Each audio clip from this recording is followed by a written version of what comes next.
যিহে গৰম পৰিছে আজি ল'ৰাই মাছ আনিলে ক'লে টেঙা দি বনোৱা কিন্তু সঁচা কথা ক'বলৈ গ'লে এই গৰমত পাকঘৰত সোমাবলৈ মন নাযায় মোৰ নিচিনা চাগে আপোনালোক সকলোৰে এনেকুৱা অৱস্থা হয় উপায় নাই কি কৰিব এতিয়া আৰু ঘৰ সংসাৰ চম্ভালি আছোঁ ৰান্ধিবতো লাগিবই সৰু মাছো দেখিছেনে কিমান আনিছে অলপ বনাম বাকীখিনি থৈ দিম আৰু ঘৰৰ মানে ওপৰত খেতি কৰিছিলোঁ টাবত শেষ মানে পালেং অৱশিষ্ট পালেং আছিলে তাকে আজি টাব চাফা কৰি পালেংখিনি লৈ আহিলোঁ মাছখিনি ধুই মই আকৌ কি কৰোঁ অলপমান মাছ তেনেকৈ হালধি সানি ফ্ৰিজত থৈ দিওঁ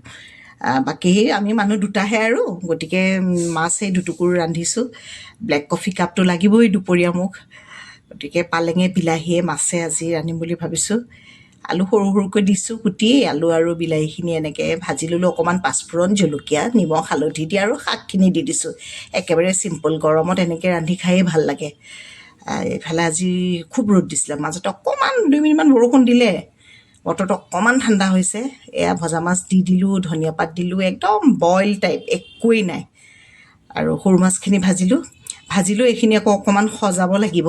মানে ল'ৰাই এনেকৈ খাই ভাল পায় অকণমান তেলত সৰিয়হ পিঁয়াজ জলকীয়া আৰু নৰসিংহৰ পাত দি পেলাই এনেকৈ